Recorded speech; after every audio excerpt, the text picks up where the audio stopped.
Good morning everyone, कैसे हैं आप सब लोग। मेरा नाम है राहुल और मैं दूंगा आपको ऑल सब्जेक्ट्स का प्रैक्टिस सेट। इसमें सारे सब्जेक्ट्स होंगे और इसमें 90 क्वेश्चंस हैं, तो इन्हें देखिएगा। एक्स्ट्रा फैक्ट्स भी बताएंगे। Rahul Pandey official Telegram channel है, you can join this for PDF and more information. एक आप लोगों से रिक्वेस्ट थी ये कि आप में से ये बताना है, जो इंग्लिश के मैं फैक्ट बताता हूँ ना, उसे कौन अपनी कॉपी में लिख रहा है।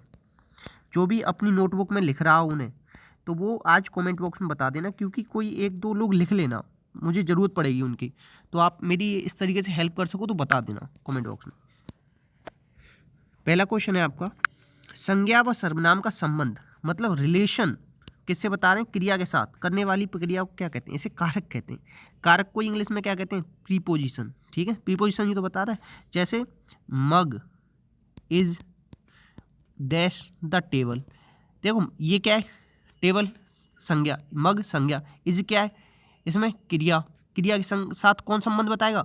On the table. ऑन क्या हो जाएगा? कारक। ऐसे समझो थोड़ा, मतलब हिंदी इंग्लिश दोनों समझाने की कोशिश करूंगा जिससे कि आसान होगा आपको। आंसर आएगा डी। लिंग की पहचान किससे होती है? संज्ञा से। और संज्ञा अर्थ के आधार 5 प्रकार की होती है। भाववाचक संज्ञा भी 5 प्रकार से बनाई जा सकती है। सर्वनाम के भेद पूछे तो 6 लिखना और संख्या पूछे तो 11। आंसर आएगा डी। नेक्स्ट, इनमें से कौन सा विकारी है? तो विकारी को 4 प्रकार के होते हैं। अविकारी भी 4 प्रकार के होते हैं।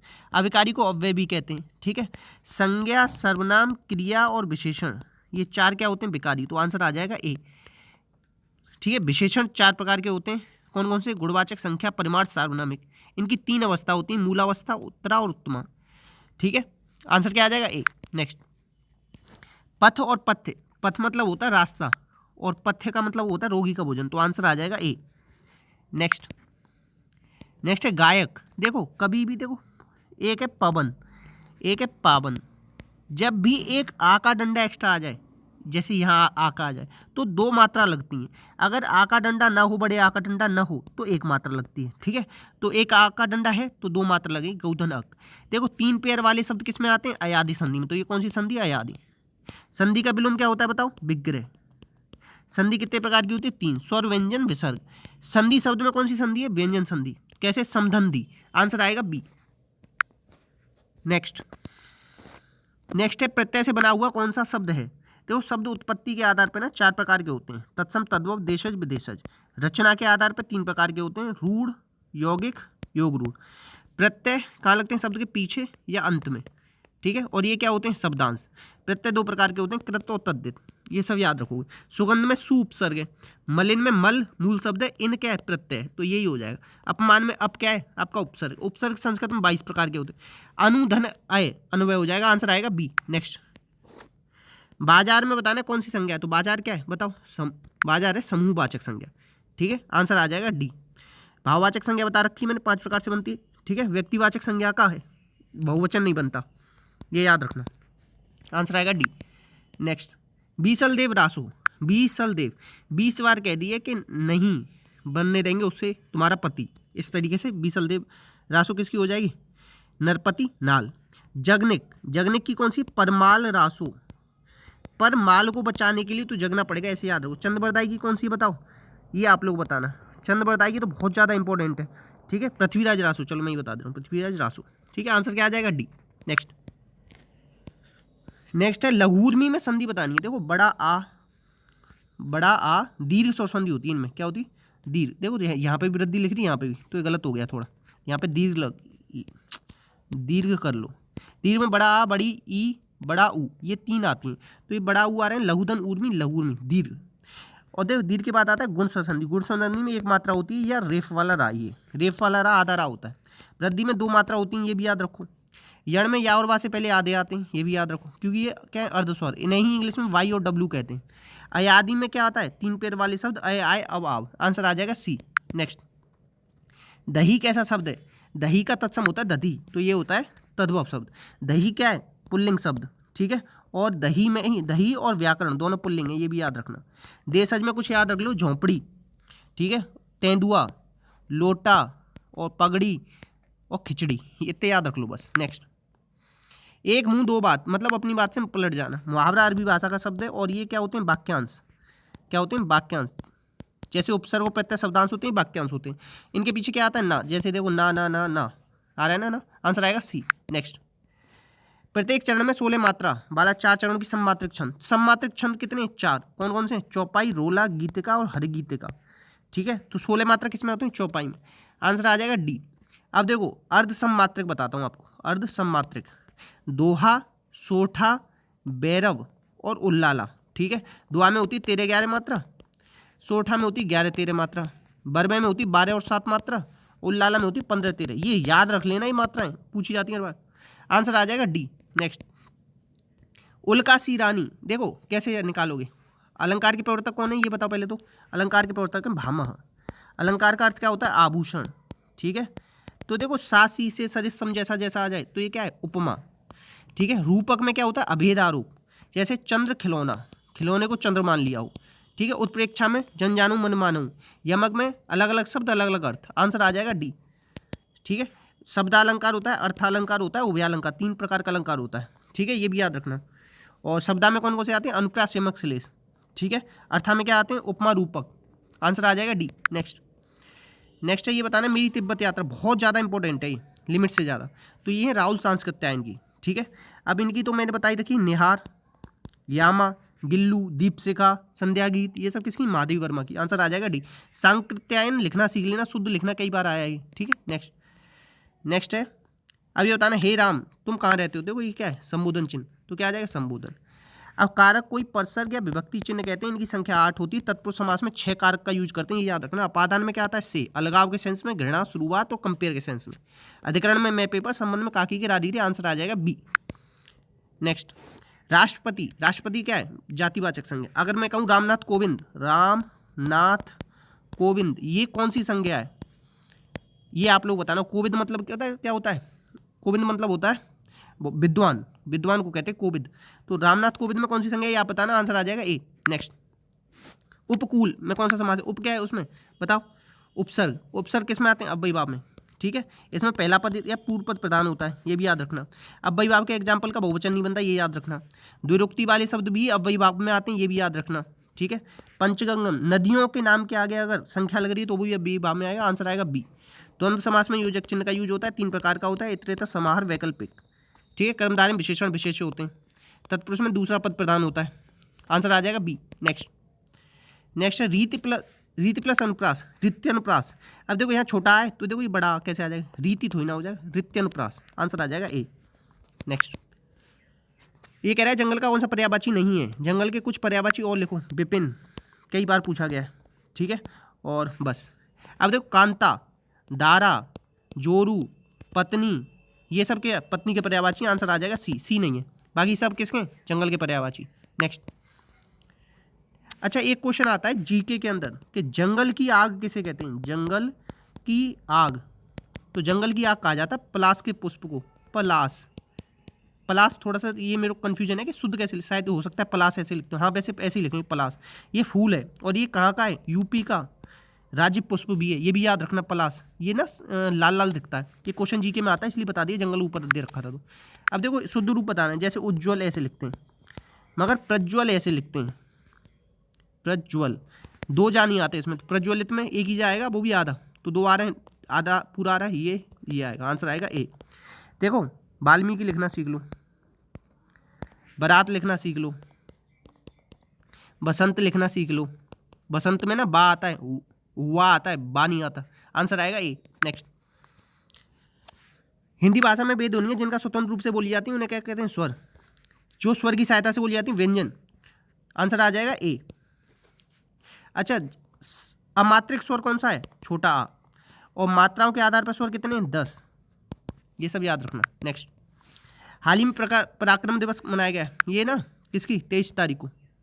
ठीक है, किसकी जयंती मनाया जाता है ये बताना आप लोग। 125 सुभाष चंद्र बोस की जयंती मनाई उसकी वजह से। अब 23 तारीख से ही 26 जनवरी स्टार्ट होती है, वो भी 29 तक चलती है ये इसके कार्यक्रम। ये भी याद रखना, इंपॉर्टेंट रहेगा। पहले 24 से होता था मगर अब 23 से कर दिया है उसे, एक दिन पहले पराक्रम दिवस में। आंसर आ जाएगा ए, इंपॉर्टेंट रहेगा। अब देखो 1 जनवरी को क्या मनाते हैं हम? International family day. 10 जनवरी को क्या मनाते हैं? International Hindi day. 2 याद रखना, एक याद रखना 1 जनवरी DRDO दिवस। ठीक है, ये भी याद रखना। और 12 जनवरी याद रखना प्रवासी दिवस। नहीं, 12 जनवरी आप लोग बताना क्या होता है, प्रवासी दिवस नहीं होता। ये 12 जनवरी को ना युवा दिवस होता है, ये याद रख लेना। आंसर आ जाएगा ए। नेक्स्ट, पाकिस्तान की पहली ट्रांसजेंडर कौन बनी है? तो ये बनी है सारा गिल। अच्छा, ज्योति मोंडल कौन बनी थी? अपनी इंडिया की पहली जज बनी थी, ट्रांसजेंडर जज। ये याद रख लेना बस। आंसर आ जाएगा डी। पाकिस्तान के साथ हमारी कौन सी रेखा लगती है? रेड क्लिफ रेखा। चाइना के साथ कौन सी लगती है? मैकमोहन रेखा। ये याद रखना इंपॉर्टेंट रहेगा, ठीक है। आंसर आ जाएगा डी। नेक्स्ट है, इसमें से बताना किस देश ने, केंद्रीय बैंक ने क्रिप्टो करेंसी को बंद कर दिया? तो बैन लगा दिया रूस ने। रूस की करेंसी क्या है? रूबल, ठीक है, ये याद रखना। और रूस के साथ ही मिलकर हमने कौन सी बनाई है? ब्रह्मोस मिसाइल, ठीक है। आंसर आ जाएगा डी। नॉर्वे की कैपिटल क्या है? ओस्लो, ये भी याद रखना। अल सल्वाडोर ऐसी कंट्री है जिसने इसे लीगल किया था। प्रतिबंध लगाने के लिए पूछे तो रसिया, लीगल करने के लिए पूछे तो अल सल्वाडोर, याद रखना। आंसर आएगा D. Next, Syed Modi international में विमेंस सिंगल्स का खिताब किसने जीत लिया है? तो ये जीत लिया पीवी सिंधु ने, ठीक है, याद रखना।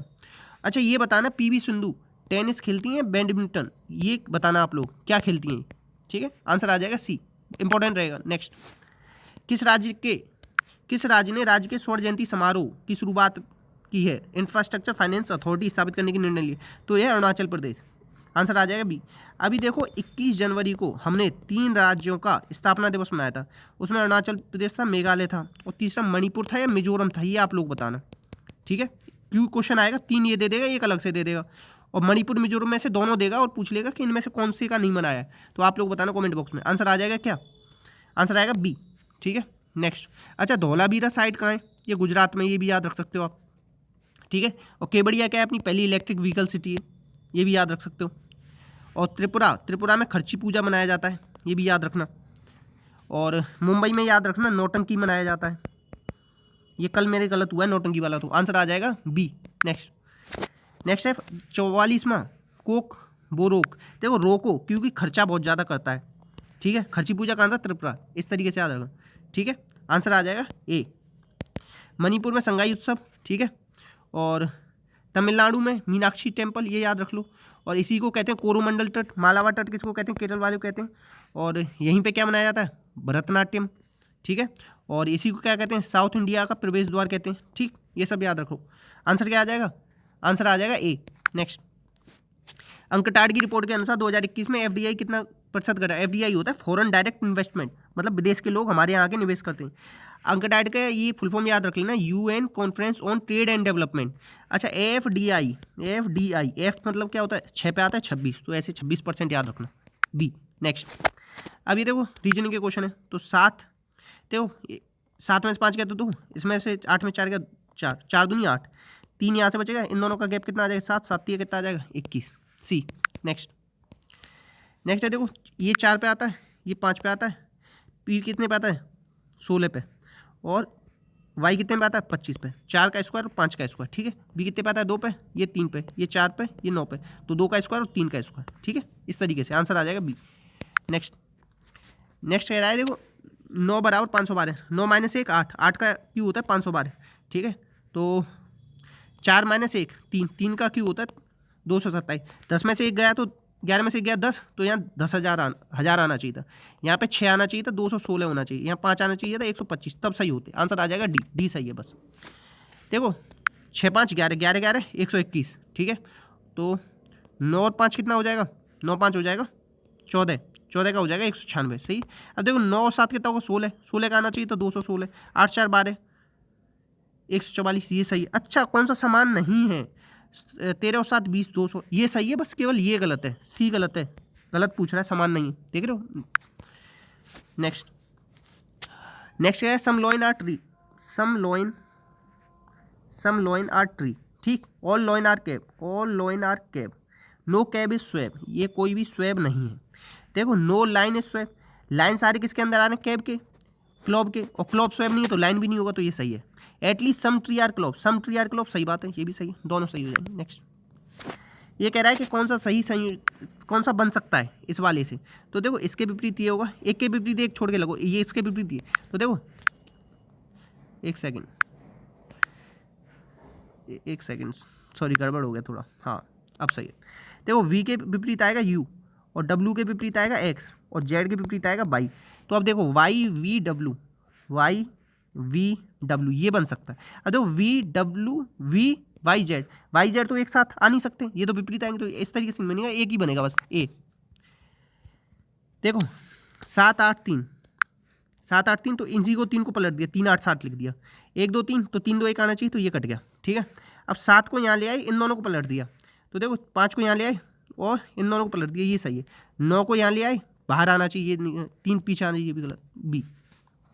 नेक्स्ट ये कह रहा है कि इसका मिरर इमेज बताओ, तो मिरर इमेज में ऊपर ना 2 बिंदु आएंगे और नीचे 1, तो ऊपर 1 बिंदु, ऊपर 2 बिंदु आना चाहिए, ये भी गलत, ये भी 1 है, ये आए 2, नीचे 1, इस तरीके से निकाल सकते हो बिंदुओं के आधार पर। नेक्स्ट कह रहा है देखो, जब ये ऊपर है फिर ये ऊपर, देखो ये थोड़ा दूर है, ये आगे आ गया, अब ये थोड़ा दूर है तो फिर यहीं पे आ जाएगा, एक सेकंड रुको, देखो ये यहाँ था फिर बीच में आया, फिर ये साइड से आया, तो अब ये इधर आना चाहिए, और कैसा आना चाहिए, सफ़ेद, तो देखो सफ़ेद इन तीनों में आ रहा है, ये तो क्या, ठीक है। अब दूसरा देखो, ये यहाँ था फिर यहाँ आया, फिर तीसरी जगह गया, तो अब ये यहाँ पे आएगा ऊपर, तो ऊपर इन दोनों में नहीं, केवल इसमें। नेक्स्ट देखो, इस तरीके से बनना है तो इस तरीके से बन जाएगा, और इसका ये यूँ बन जाएगा और ये यूँ बन जाएगा। ये किस तरीके में बना है, इसमें तो है नहीं, केवल इसमें है, बाकी किसी में नहीं। नेक्स्ट अब ये कह रहा है इनमें से कौन सी भिन्न है, देखो ये दोनों ऊपर नीचे दे रखे हैं, बाकी सब बराबर लंबाई के, ठीक है। आंसर आएगा सी गड़बड़ है। नेक्स्ट ये देखो 4 का स्क्वायर 16 और 26, तो 5 का स्क्वायर 25 और 68, 25 68 आ जाएगा। जैसे 3 का स्क्वायर 9 और 74, आंसर आएगा ये। देखो 9 10 17, 17 पंजे 85, तो 7 दूनी 14, 14 पंजे 70, ठीक है। तीनों तो 6, 6 पंजे 30 आना चाहिए, 69 लिख रहा है, इस तरीके से गलत है, आंसर आएगा बी। नेक्स्ट देखो, जब ये इधर था फिर ये इधर आ गया, जब ये इधर था तो अब ये इधर आ जाएगा, ये दोनों साइड दे रखा है, ये हो सकता है या ये हो सकता है, इधर ये भी नहीं हो सकता। अब देखो यहाँ 2 थे, यहाँ 2 थे, यहाँ 2 थे, अब देखो इसके नीचे दे रखे हैं, जबकि ऊपर आएंगे, आंसर आएगा बी। नेक्स्ट है देखो, ये कह रहा है कि 9 3 27 प्लस 1 28, 8 28 3 84 प्लस 1 12 3 36 प्लस 1। अब देखो इसमें गुणा 3 प्लस 1 होगा, तो 7 3 21 और 1 22, 2 आना चाहिए पीछे, तो पीछे 2 किस में आ रहा है, 112 में, इस तरीके से कर सकते हो। नेक्स्ट देखो, ये पूछ रहा है कि ये आकृति किस में निहित है, ये आकृति कहाँ निहित होगी, देखो ये यूँ कर दो और यूँ कर दो, यूँ, तो सी वाले में निहित हो सकती है बस। नेक्स्ट अब देखो, ये कह रहा है 75 मीटर लंबे पुल को तैरता है, राम क्या करता है, 75 मीटर लंबे पुल को तैरता है, एक छोर से दूसरे छोर पर जाता है और सीधे रास्ते वापस आने के लिए 150 मीटर की दूरी तय करता है। 150 मीटर की दूरी 1 मिनट में तय कर रहा है, 1 मिनट का मतलब हम क्या लिख सकते हैं, 60 सेकंड। तो ये बताना है औसत गति, औसत गति क्या होती है, कुल दूरी कितनी चली थी, 75 75 150 अपॉन कुल समय, मतलब 1 मिनट समय, तो इससे ये क्या 6 दूनी 12 और 3 बचा 6 पंजे 30, तो 2.5 मीटर पर सेकंड आ जाएगा। आंसर क्या आ जाएगा, 2.5 मीटर पर सेकंड, आंसर आएगा बी। नेक्स्ट अब ये कह रहा है किसी शहर की वर्तमान संख्या 12 लाख है, 4% के हिसाब से बढ़ रहा है, तो अगर इस तरीके से कभी बढ़ता है ना तो चक्रवृद्धि निकालते हैं। 4% को क्या लिख सकता हूँ, 1/25, तो 25 से हो जाएगा 26, 25 से 26, तो देखो 25 25 625, 12 लाख में 1 2 3 4 5, ठीक है, 12 लाख में 625 का भाग देना और 26 26 676 से गुणा कर देना। इसका जो आंसर आए ना वो कमेंट बॉक्स में भी बताना, ठीक है। नेक्स्ट अब देखो, ये कह रहा है 27, 27 का बाहर क्या आ जाएगा, 3 3 9 27, और इसका क्या आ जाएगा 2। अब कहोगे जीरो और पॉइंट कैसे, देखो 3 3 और 3 6 6 और यहाँ पे 3, तो मतलब 2 अंक के बाद जीरो आएगा। यहाँ 2 2 4 और यहाँ कुछ ना दे रखा हो ना, इसका मतलब होता है 2, तो 4/2 मतलब 2 अंक के बाद आएगा। नीचे भी 2 अंक के बाद पॉइंट आएगा, ऊपर भी, तो दोनों से तो ये तो कट जाएगा, और 3/2 कितना हो जाएगा, 1.5, आंसर आएगा सी। नेक्स्ट कह रहा है देखो 1.004 में से 0.4 घटाना है, 0.4 को 400 लिख सकते हैं हम, ठीक है। 4 ये आए, 0 आए, 10 में से 4 गया तो 6.604 आ जाएगा, आंसर आ जाएगा डी। नेक्स्ट ये कह रहा है कि प्रत्येक बैरल का आयतन 51 लीटर है, 13 बैरल टैंक भरते हैं, अगर उसका 17 कर दिया जाए तो कितने भरेंगे, 17 कर दिया जाए, 17 थी 51, 13 थी 39 भरेंगे, फिर आंसर कितना आ जाएगा, ए। नेक्स्ट दो संख्याओं का अनुपात दे रखा है कि 55, एक्स, दो संख्याओं को गुणनफल 55 है, एक्स गुणा वाई 55। एक संख्या दे रखी है 2.50, 2.50 को क्या लिख सकता हूँ 2.5, और 2.5 को क्या लिख सकता हूँ 2 2 4 5/2, ठीक है। तो एक्स मान लूँ 5/2 गुणा वाई बराबर 55, 5 से 11 बार जाएगा, तो 11 दूनी 22, आंसर आ जाएगा 22। नेक्स्ट अब ये कह रहा है कि इसका वर्गमूल क्या होगा। देखो आपको अगर डिजिटल सम आता ही नहीं आता, ये तो मुझे पता नहीं। देखो 9 निम 81, 81 से बड़ा है, ठीक है, अठू अठू 64, अठू अठू 64, 9 में 81, 81 से बड़ा है ना, तो या तो ये होगा या ये होगा, ये दोनों तो कट गए वैसे ही, ठीक है। अब 6 6 36, 4 4 16, इकाई के अंक से भी निकाल सकता मैं, ठीक है। देखो आंसर तो आएगा 96 या 94 में से, इसमें से या इसमें से। अब देखो ये डिजिटल सम क्या होता है, डिजिटल सम होता है इन सबको जोड़ो, 8 दूनी 16 और 6 और 3 9, 9 होने पे ना उसे जीरो मान लिया करो हमेशा डिजिटल सम में। 8 दूनी 16, 6 और 1 7, ठीक है। 9 9 है, अब देखो यहाँ 94 होना चाहिए तभी तो वर्गमूल ये निकलेगा, 9 से तो 9 गया, 4 4 16, 6 और 1 7। अब देखो 9 है, 96 गुणा 96 करेंगे तभी तो आना चाहिए, तो 9 से तो 9 कट जाएगा, 6 6 36, 6 और 3 9, यहाँ पे क्या आ रहा है 9, और यहाँ पे आना कितना चाहिए था हमारा, आना चाहिए 8 दूनी 16 7, 7 कहाँ से आ रहा है, 4 चौक 16 यहाँ से, तो ये हो रहा है। डिजिटल सम क्या होता है, पहले डिजिटल सम सीख लो थोड़ा सा। जैसे मैंने कहा 2 प्लस, मैंने कहा 24 गुणा 36, तो 4 और 2 कितना हो गया 6, 6 और 3 कितना हो गया 9, 9 को हम जीरो मान सकते हैं, तो इसमें कोई भी चीज़ ऐड नहीं करनी, तो आंसर जो होगा ना इसका, उसमें का डिजिटल सम 6 आना चाहिए, ऐसे करते हैं, ठीक है। आंसर आ जाएगा इसका 94। नेक्स्ट डिजिटल सम थोड़ा यूट्यूब से सीखना आप लोग, अगर ना आए तो कमेंट बॉक्स में बता देना।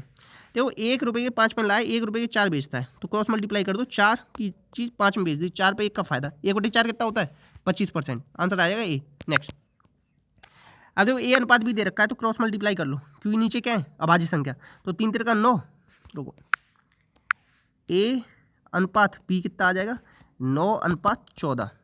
अब यहीं से बी अनुपात सी कितना आ जाएगा 7 अनुपात 5, तो देखो 7 से 14 कट जाएगा 2 बार, यहाँ 1 मान लो। अब देखो ए बी सी की वैल्यू पूछ रहा है, ए बी सी, ठीक है, तो 9 एकम 9, बी की वैल्यू ऐसे निकालते हैं क्रॉस मल्टीप्लाई, तो 2 का 1 से मल्टीप्लाई तो 2, और ये क्या आ जाएगा 5 दूनी 10, तो कितना आ जाएगा, सॉरी यहाँ मैंने 1 लिख दिया ना, ये 9 गुणा 1 हो जाएगा ना, तो 9 आना चाहिए, ठीक है। 9 2 10 आएगा आंसर, क्या आ जाएगा, रुको कुछ गड़बड़ कर रहा हूँ मैं, छोड़ दो अभी इसे, रुको दोबारा करते हैं। ए अनुपात बी कितना आ जाएगा 3 3 का 9, 7 दूनी 14, बी अनुपात सी कितना आ जाएगा 7 अनुपात 5, ठीक है। तो ए बी सी का अनुपात क्या आएगा 9 7 63, 14 7 कितना हो गया, 14 पंजे 70, 14 84, 14 7 96, और 14 पंजे 70। अब इसकी थोड़ी काट पीट कर लेना, देखो ये 10 बार जाएगा, छोड़ो इसे अभी बाद में बता दूँ, कुछ गड़बड़ कर रहा हूँ मैं। अब देखो ये कह रहा है औसत चाल बताओ, औसत चाल क्या होती है, कुल दूरी अपन कुल समय, कुल दूरी कितनी है 25 मीटर, और 15 मीटर कितना हो जाएगा 40 मीटर, ठीक है। कुल समय कितना हो जाएगा, 4 और 2 6, तो 6 6 36, 6.67 आएगा, आंसर आ जाएगा ए। अब एक चीज़ याद रखना, औसत चाल पूछे ना तो टोटल डिस्टेंस अपन टोटल टाइम निकाल देना बस। नेक्स्ट ये कह रहा है कि एक थैले में लाल और हरी गेंद दे रखी है, रेड और हरी गेंद कितनी दे रखी है 15 26। अब ये कह रहा है 12 हरी गेंद डाल दी जाए तो अनुपात हो जाएगा 1 अनुपात 2, कितनी गेंद डाली 12 हरी गेंद, ठीक है। तो ये रेड तो 15 ही रहनी चाहिए, तो इसमें 15 का गुणा 15, 15 दूनी 30, ठीक है। ये कह रहा है 4 डाली थी, 26 से 30 हो गई, तो 4, ये कह रहा था 22 डाली थी, हमारी 4 बड़ी हैं, 4 12 के बराबर, मतलब 1 बराबर 3। तो ये कह रहा है लाल गेंद कितनी थी, तो 15 थी, 15 थी 45 हो जाएंगे। अब देखो जितनी जो चीज़ है ना उसमें छेड़छाड़ नहीं करते, अगर जैसे रेड 15 थी, हरी डाली, तो रेड तो उतनी रहनी चाहिए, तो उतने का ही गुणा कर दिया करो दोनों संख्या में। नेक्स्ट ये कह रहा है कि एक विद्यार्थी को उत्तीर्ण करने के लिए 40% चाहिए, और 40 नंबर लाया और 40 नंबर से अनुत्तीर्ण हो गया, तो मतलब 40% की वैल्यू क्या हो गई 4 और 4 8 80, तो 0 से 0 गया, 4 दूनी 8, तो उसे अधिकतम अंक कितने हो जाएंगे 200। नेक्स्ट अब देखो इस तरीके क्वेश्चन आया ना, सीधे बोर्ड मास का रूल लगाओ, 7 8 56, 8 चौक 32, 32 45 में से 32 गए तो 13, ठीक है। 29 में से 13 गए तो कितना बचा 16, 68 में से 16 गए तो बताओ कितना बचा 52, और 52 दूनी 104, आंसर आ जाएगा बी। नेक्स्ट ये कह रहा है कि इसका बताओ मान कितना होगा, तो देखो 20 का होता है 400, 21 का होता है 441, तो यहाँ पे क्या है 424 441, तो ये दोनों तो वैसे ही कट गए। अब देखो डिजिटल सम से कैसे करूँगा, 6 और 3 9 कट गया, 4 और 4 8 हो तो 10, मतलब 10 का मतलब होता है 1 आना चाहिए, 6 और 2 8, और 8 का गुणा ही 8 में होगा क्योंकि 2.06, तभी तो ये आना चाहिए, 8 8 64, तो 6 और 4 10, 1 आ गया, 4 और 2 6, 6 6 36, 36 मतलब 6 और 3 9, तो यहाँ पे 9 आएगा, इसलिए ये नहीं होगा, यही होगा हमेशा आंसर। देखो ऐसे निकाल सकते हैं, 21 का हो जाएगा 441, ये तो 2 कट गए, फिर डिजिटल सम लगा दो, आंसर आ जाएगा बी। नेक्स्ट जल्दी करने हैं ना क्वेश्चन, तो यही तरीका है। x बराबर 4/3 दे रखा है, ठीक है, तो क्या हो जाएगा 3x, क्रॉस मल्टीप्लाई करो, 3x माइनस 4 बराबर 0। ऐसे ही 7x माइनस 3 बराबर 0। तो कहाँ पे दे रखा है, इनमें देख लेना कौन सा है। 7x माइनस 3, 3x माइनस 4, ये हो जाएगा, आंसर आ जाएगा बी। नेक्स्ट, अब देखो 4 3 5 6 का वर्गमूल पूछ रहा है, तो 6 6 36, सत्तू देखो सत्तू सत्तू 49 43 है, ये तो होगा नहीं, बड़ा हो नहीं सकता, इन दोनों में से कोई होगा। तो देखो 6 और 3 9 हो गया, 5 और 4 9, इन सब 9 9 आ गया, तो मतलब क्या होगा, डिजिटल सम हो जाएगा 9। ठीक है, अब देखो 6 और 4 10, 6 और 4 10, 10 100, इसका आएगा एक मान, 6 6 36, 6 और 6 कितना हो जाएगा, रुको, 6 और 6 हो जाएगा 12, 12 गुणा 12 144, 4 4 8 और 1 9, यहाँ भी 9 सा डिजिटल सम, यहाँ पे भी 9, इस तरीके से, मतलब 1 सेकंड में कर सकते हैं क्वेश्चन, अगर डिजिटल सम सीख जाओ तो आंसर आएगा डी। नेक्स्ट, नेक्स्ट है, ये कह रहा है कि बी सी डी कितना हो, कल परसों भी कराया था मैंने क्वेश्चन, इसकी वैल्यू दे रखी है आपको 82, तो ये कह रहा है कि इसकी वैल्यू क्या होगी, तो इसकी वैल्यू भी क्या हो जाती है 82। एक चीज़ याद रखना कि टेंजेंट और जीवा से अगर जो मिल रहा हो ना कोण, वही उसके विपरीत कोण के बराबर होता है, तो ये दोनों इस तरीके से बराबर हो जाएंगे। ठीक, अगर ये यहाँ पे डाल दूँ मैं इसे, ठीक है, और ये बोल दूँ कि आपका ये है, तो ये किसके विपरीत कोण के बराबर हो जाएगा, ये भी आंसर आ जाएगा 82 इसका भी। Next, English, circulation of Hindu is greater than those of any other newspaper.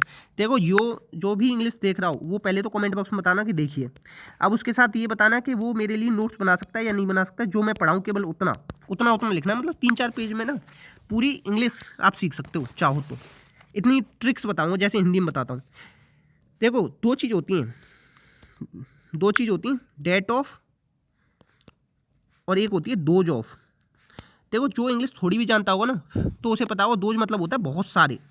Circulation of Hindu, Hindu क्या है यहाँ पे, सिंगुलर। ठीक है, यहाँ पे क्या है, सिंगुलर। अब देखो सिंगुलर, तो यहाँ पे क्या आना चाहिए, सिंगुलर। क्या आना चाहिए यहाँ पे भी, singular.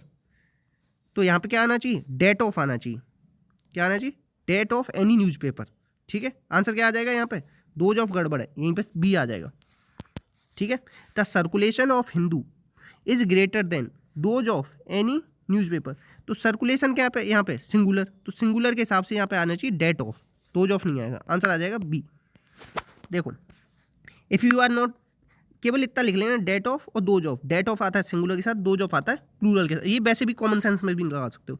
If you are remembering where you bury the bone is not going to much help when you get hunger there. देखो एक चीज़ याद रखना, एक होती है स्टैटिक वर्ब, ठीक है, एक होती है डायनेमिक वर्ब। स्टैटिक वर्ब होती हैं love, hate, like, remember, taste, taste छोड़ दो, लव, हेट, लाइक, रिमेंबर, ये सब। तो इनके साथ कभी भी स्टैटिक वर्ब के साथ आईएनजी नहीं आती, ये लिखना कॉपी में, तो आईएनजी कभी नहीं लगाएंगे, तो ए वाले में गड़बड़ है। ठीक है, next, we should never remember the benefit we have offered, not forget favour receive. देखो हमें कभी नहीं भूलने चाहिए जो बेनिफिट वी हैव ऑफर्ड हमने दी हैं और जो हमने रिसीव किए हैं। तो रिसीव की जगह क्या आना चाहिए, रिसीव्ड, कर चुके हैं, हो चुके हैं ना काम, तो आंसर आ जाएगा रिसीव्ड। रिसीव की स्पेलिंग देख लेना, बहुत पूछी जाती है, RECEIVE, बहुत ज़्यादा पूछी जाती है रिसीव की। Next, so you wondered how he got debt money. Money क्या होता है, अनकाउंटेबल नाउन। देखो एक होता है मच, एक होता है मैनी। मैनी आता है किसके, काउंटेबल नाउन के साथ, और मच आता है किसके साथ, अनकाउंटेबल नाउन। ठीक है, ये याद रखो। तो मनी के साथ मोस्ट नहीं आ सकता, और मनी को गिन नहीं सकते तो मैनी नहीं आ सकता, नो इम्प्रूवमेंट है नहीं। मनी के साथ क्या आएगा, मनी के साथ आता है मच। देखो मोस्ट कहाँ लगाते हैं, मोस्ट ऑफ द पीपल, इस तरीके से समझाओ, सुना होगा ना आपने, तो जिन्हें गिन सकते हैं मगर मनी को नहीं गिन सकते, तो आना चाहिए मच मनी। ठीक है, नेक्स्ट, ये कह रहा है there were man who made the laws and much depends upon their wisdom. देखो अब इसमें क्या आएगा, डिपेंड आएगा पहले, तो देवर ये क्या है, पास्ट, और यहाँ मेड क्या है, मेक का सेकंड फॉर्म पास्ट, तो ये दोनों पास्ट है, तो यहाँ पे ही पास्ट आना चाहिए, डिपेंडिंग नहीं आएगा, या तो डिपेंडिंग अपॉन आएगा या एट आएगा। अब देखो डिपेंडेड के साथ क्या आना चाहिए, तुम्हारी बुद्धिमत्ता के ऊपर डिपेंड करता है। देखो एक होता है ऑन, एक होता है अपॉन। अपॉन कहाँ आता है, कोई चीज़ मैंने दूर से ले जाके कहीं रख दी, मैं I put A mug upon the table. On मतलब है पहले से ही कोई चीज़ रखी हुई है, तो तुम्हारी बुद्धिमत्ता के ऊपर डिपेंड करता है, तो depended upon their wisdom, answer आएगा बी। नेक्स्ट, ये बताना करेक्ट स्पेलिंग क्या है, तो इल्यूजन की ये वाली स्पेलिंग करेक्ट है, ये याद रखो। गॉरिल्ला की स्पेलिंग लिख लेना, पूछी जाती है। गुरिल्ला, प्रोफेसर याद रख लेना, ठीक है। एनिवर्सरी याद रख लेना, एनिवर्सरी। अच्छा आई आएगा या ई आएगा ये आप लोग बताना। एनिवर्सरी में आई आता है या ई आता है? ये वाली एनिवर्सरी की मैंने स्पेलिंग कन्फ्यूजन में छोड़ी है आप लोगों के लिए। या एनी के बाद आई आता है या ई आता है ये बताना। आंसर आएगा ए, इल्यूजन की, ये सही है। नेक्स्ट ये कह रहा है came out of his cell, मतलब अपने सेल, अपने खोल से बाहर आना, मतलब क्या होगा? सोशल हो गया आदमी, पहले वो अंतर्मुखी था अब बहिर्मुखी हो गया। आंसर आएगा बी। नेक्स्ट है the smell from the kitchen make my mouth water, मतलब मेरे मुंह में पानी आ रहा है, तो मतलब क्या वो एपिटाइट मतलब होता है भूख, स्टिमुलेट होती है बढ़ाना, तो क्या कर देगा? भूख को बढ़ा देगा। आंसर आएगा सी। वॉमिट मतलब होता है उल्टी करना, ये याद रख लेना। सिक मतलब होता है बीमार। गीडी मतलब क्या होता है ये बताना आप लोग। नेक्स्ट है देखो टेनेबल, टेनेबल मतलब होता है उचित, उचित। 10 रुपये सब चीज़ के लिए उचित होते हैं, मतलब रीजनेबल, ठीक है। रिगरस मतलब होता है ऋग्वेद का रस, ऋग्वेद का रस, तो वो क्या होता है? बहुत टफ, तो होता है ये कठोर, ठीक है। ऐसे समझो teacher give students rigorous punishment. Irresponsible होता है बेपरवाह, लापरवाह, ठीक है। हॉटी मतलब होता है हॉट, जो किसी से बात नहीं करते, हॉट लोग किसी से बात नहीं करते ना, तो ये घमंड में थोड़ा रहते हैं। आंसर आ जाएगा बी। नेक्स्ट ये कह रहा है कि नॉलेज इज द मोस्ट डेस्ट treasure of all things. Knowledge क्या है? सबसे बड़ा प्रीसियस ट्रेजर है, मतलब सबसे क्या? ट्रेजर मतलब होता है खजाना, खजाना मतलब सबसे महंगा खजाना है, ठीक है। प्रीसियस की स्पेलिंग देख लेना, कई बार पूछी गई।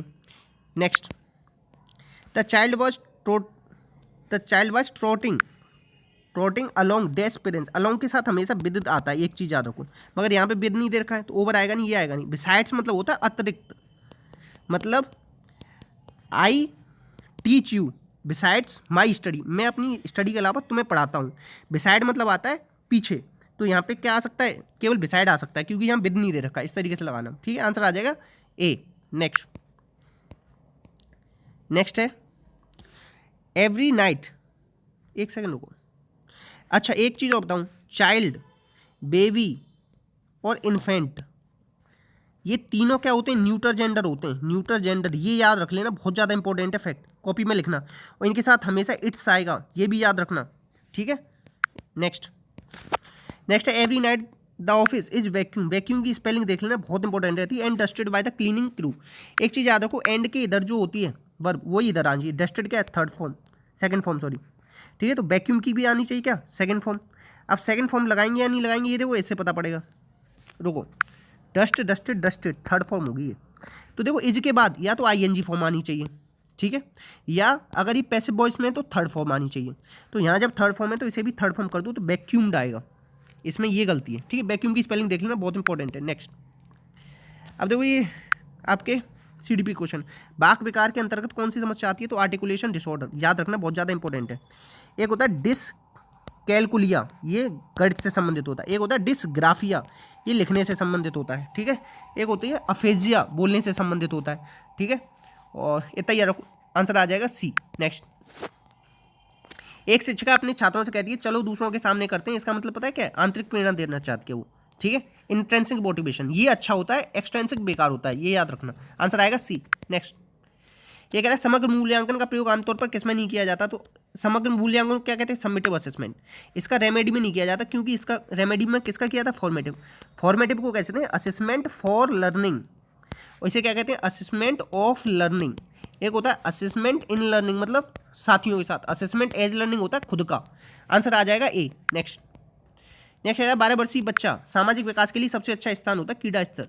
अगर वो कह देता कि बौद्धिक विकास के लिए कौन सा स्थान होता है? बौद्धिक विकास के लिए, तो वो होता कक्षा का वातावरण। दोनों आंसर अलग अलग होंगे, आंसर आ जाएगा ये। 12 वर्ष का बच्चा किस में आएगा बताओ? 11 से 15 वाली स्टेज में, किसकी? प्याजे की। और ये कौन सी स्टेज है इसकी? अमूर्त संक्रियात्मक, ठीक है, ये भी याद रख सकते हो। और 12 वर्ष का बच्चा और क्या होगा? किशोर अवस्था में होगा। नेक्स्ट इसमें से कौन सा समावेशी शिक्षण अधिगम प्रक्रिया का सिद्धांत नहीं है? तो देखो सेग्रीगेट, अलग नहीं करते, सबको मिला के चलते हैं। देखो इंक्लूसिव एजुकेशन ने किसको हटाया था? Integrated education. पहले इंटीग्रेटेड था, अब इंक्लूसिव, 2009 से, ये भी याद रखना। आरटीई कब आया था? 2009 में, ये भी याद रख सकते हो। और लागू कब हुआ था? 2010। आंसर आ जाएगा सी। नेक्स्ट ये कह रहा है सामाजिक अधिगम सिद्धांतवादी कौन नहीं है, कौन है, सॉरी बहुत सारे क्वेश्चन हो गए ना। सामाजिक अधिगम सिद्धांतवादी कौन है? तो अल्बर्ट बंडुआ। इसे क्या कहते हैं? Social learning theory. ये बोबोडोल पे आधारित है इसका प्रयोग, ठीक है, ये याद रखो। Attention, retention, reproduction, motivation, 4 step हैं इसके, ये भी याद रखो, ठीक है। और इसने सामाजिक संज्ञानात्मक सिद्धांत भी दिया था, ये भी याद रखो। अब देखो वाइगोत्स्की की 4 स्टेज हैं, कौन कौन सी? अटेंशन, सेंसेशन, परसेप्शन, मेमोरी, ये याद रखना बहुत इंपॉर्टेंट है, इससे भी यूपी टेट में क्वेश्चन आया था। जीन पियाजे ने 4 स्टेज दी हैं किसकी? संज्ञान की। इंदिजन ने पूर्व संज्ञानात्मक, मूर्त अमूर्त। इन्होंने नैतिक विकास पर भी काम किया, जिसको कोहलबर्ग ने फॉलो किया। स्पीयरमैन ने जी कारक और एस कारक दिया, ये याद रखो। जी कारक स्टैटिक होता है, ये डायनामिक होता है। एस कारक, जी कारक कितना होता है? 95%, ये याद रखो। थॉर्नडाइक ने 3 मूल सिद्धांत दिए सीखने के नियम: तत्परता, अभ्यास, प्रभाव। गॉड नियम दिए 5। थॉर्नडाइक का प्रयोग बिल्ली पे है और ये रहने वाले हैं कहाँ के? अमेरिका के। फादर ऑफ कनेक्शनिज्म कहते हैं इन्हें, ठीक है। और जीन पियाजे को क्या कहते हैं बताओ? जीन पियाजे को क्या कहा जाता है? संज्ञानवाद का पिता कहा जाता है, ऐसे याद रखो। आंसर आ जाएगा सी। नेक्स्ट है कोहलबर्ग ने नैतिक विकास के सिद्धांत में पूर्व परंपरागत से परंपरागत नैतिक स्तर के लिए एक व्यक्ति परिवर्तन स्पष्ट किया। देखो पूर्व परंपरागत होता है, एक होता है परंपरागत, फिर होता है पश्च परंपरागत। पूर्व में क्या आता है? बाल्यावस्था, ठीक है। और इन्होंने 10 साल से लेकर 16 साल के बच्चों पर प्रयोग किए थे, ये याद रखना। इनको क्रिटिसाइज किया था कैरोल गिलगन ने, उसने कहा था इन्होंने लड़कियों को यूज नहीं किया, इसमें केवल लड़कों पर प्रयोग किया है। कैरोल गिलगन ने स्टेज बताई 6, लेवल बताए 3, और लेवल को क्या कहते हैं इन्होंने? स्तर, ठीक है। और इन्होंने ही देखो एक है जेंडर कॉग्निटिव थ्योरी, एक है gender schema theory. Gender schema theory एसएलवेन की, कॉग्निटिव थ्योरी इनकी है कोहलबर्ग की, ये भी याद रख सकते हो, ठीक है। और बस, और इन्होंने एक हिंज नाम का एक व्यक्ति है, उसके ऊपर कहानी पे आधारित है, सब कुछ। आंसर आएगा ए। नेक्स्ट है पियाजे के सिद्धांत के अनुसार निम्न में से कौन सा व्यक्ति के संज्ञानात्मक विकास को प्रभावित नहीं करता? तो समाज की बात नहीं करते वो, बाकी सबकी करते हैं। आंसर आएगा ये। समाज की कॉग्निटिव, समाज की मतलब सोशल बात कौन करता है? वाइगोत्स्की, ये याद रखना, ठीक है। नेक्स्ट है ये कह रहा है कि स्पीयरमैन के जी कारक की कौन सी विशेषता है? उसने कहा था ये स्थिर रहता है। एस कारक क्या? बदलता रहता है। जी कारक क्या रहता है? कांस्टेंट रहेगा हमेशा। नेक्स्ट है ये कह रहा है प्रगतिशील कक्षा के वातावरण कैसा होना चाहिए? तो ये होना चाहिए खोज को बढ़ावा देना, मतलब प्रोग्रेसिव एजुकेशन, सी। नेक्स्ट IEDC, आई मतलब क्या हो जाएगा? इंटीग्रेटेड। तो देखो यहाँ पे इंक्लूसिव लगा, ये कराओ। डिफिकल्ट नहीं आएगा, डिफरेंट नहीं आएगा, डिसेबल्ड आएगा। आंसर आ जाएगा सी।